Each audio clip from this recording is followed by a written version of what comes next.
রাজধানীর ওয়ারী এলাকায় অভিযান পরিচালনা করে বিপুল পরিমাণ দেশি-বিদেশি জাল নোট ও জাল নোট তৈরির বিভিন্ন সরঞ্জাম উদ্ধারসহ দুইজনকে গ্রেপ্তার করেছে ঢাকা মেট্রোপলিটন পুলিশের ডিবি উত্তরা বিভাগ। গ্রেপ্তারকৃতরা হলেন মোহাম্মদ সাইদুর রহমান ও মেহেদী হাসান। গ্রেপ্তারের সময় তাদের হেফাজত হতে ৩৮,৫২,৬০০ টাকার জাল নোট, ৭৭,১০০ ভারতীয় রুপি জাল নোট ও জাল নোট তৈরির বিভিন্ন সরঞ্জাম উদ্ধার করা হয়।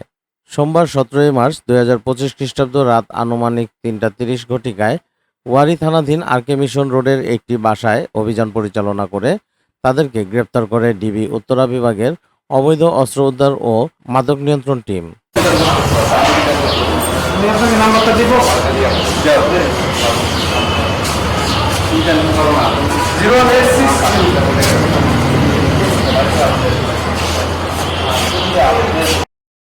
রাজধানীর ওয়ারী এলাকায় অভিযান পরিচালনা করে বিপুল পরিমাণ দেশি-বিদেশি জাল নোট ও জাল নোট তৈরির বিভিন্ন সরঞ্জাম উদ্ধারসহ দুইজনকে গ্রেপ্তার করেছে ঢাকা মেট্রোপলিটন পুলিশের ডিবি উত্তরা বিভাগ।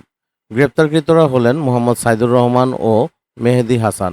গ্রেপ্তারের সময় তাদের হেফাজত হতে ৩৮,৫২,৬০০ টাকার জাল নোট, ৭৭,১০০ ভারতীয় রুপি জাল নোট ও জাল নোট তৈরির বিভিন্ন সরঞ্জাম উদ্ধার করা হয়।